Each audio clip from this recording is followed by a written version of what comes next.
వాకాడు గ్రామంలో శుక్రవారం సాయంత్రం కేంద్ర ప్రభుత్వం చేపట్టిన వికసిత్ భారత్ సంకల్ప యాత్ర కార్యక్రమం జరిగింది.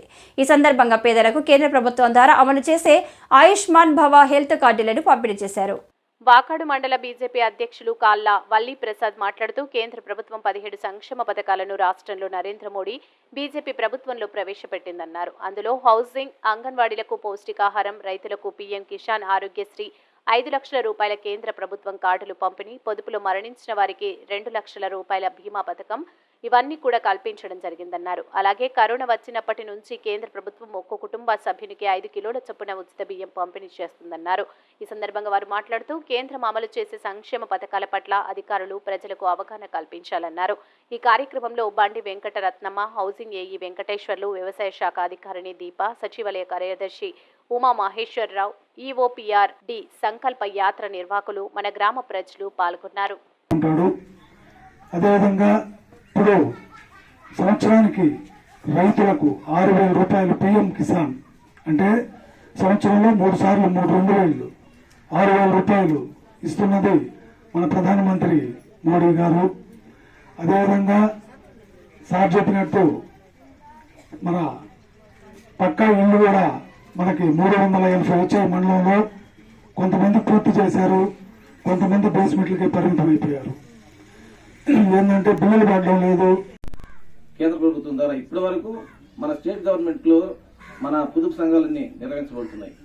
ఇప్పుడు ఏంటంటే మనం లోకోస్ అనే ఒక యాప్ ద్వారా మన సంఘాలన్నింటినీ అందులో పొందుపరిచి డేటా ఇస్తే ఇక మీదట కేంద్ర ప్రభుత్వం కూడా మన సంఘాల మీద మనకు గవర్నమెంట్ పథకాలు ఏదైనా వర్తించకుండా కూడా ఇట్లా మన పొదుపు సంఘాలకి మేలు జరుగుతుంది. దీనికి సంబంధించి మన వాకాడు మండలంలో ఈ ప్రధానమంత్రి జీవన జ్యోతి బీమా యోజన కింద మొత్తం 1,631 మంది కవర్ అయినారు. అలాగే సురక్ష బీమా యోజన పథకం కింద 1,000 రూపాయలు, తర్వాత 6 నెలల తర్వాత రెగ్యులర్ చెకప్స్ కి వెళ్తారు కదా, అప్పుడు ఒక 2,000, తర్వాత మదర్ గాని డెలివరీ అయితే దానికి ఇంకో 1,000, మొత్తం 6,000 మనకు ప్రధానమంత్రి యోజన ద్వారా పడుతుంది.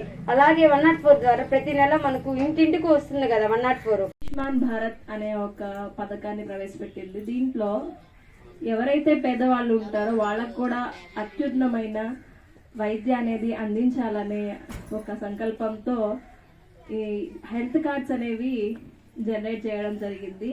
హెల్త్ కార్డ్స్ ఏంటంటే ఎవరైతే పేద ప్రజలు ఉంటారో వాళ్ళకి సంవత్సరానికి 5 లక్షల వరకు ఉచితంగా ప్రైవేట్ మరియు గవర్నమెంట్ ఆసుపత్రుల్లో వైద్యం అందించే విధంగా ఈ హెల్త్ కార్డ్స్ అనేవి ఇవ్వడం జరిగింది. ఇంకా ప్రధానమంత్రి మాతృవందన యోజన అనే పథకం ద్వారా గర్భవతులకి వాళ్ళు గర్భం దాల్చిన దగ్గర నుంచి కాన్పు వరకు వాళ్ళకి ఆర్థిక సహాయాన్ని అందించాలని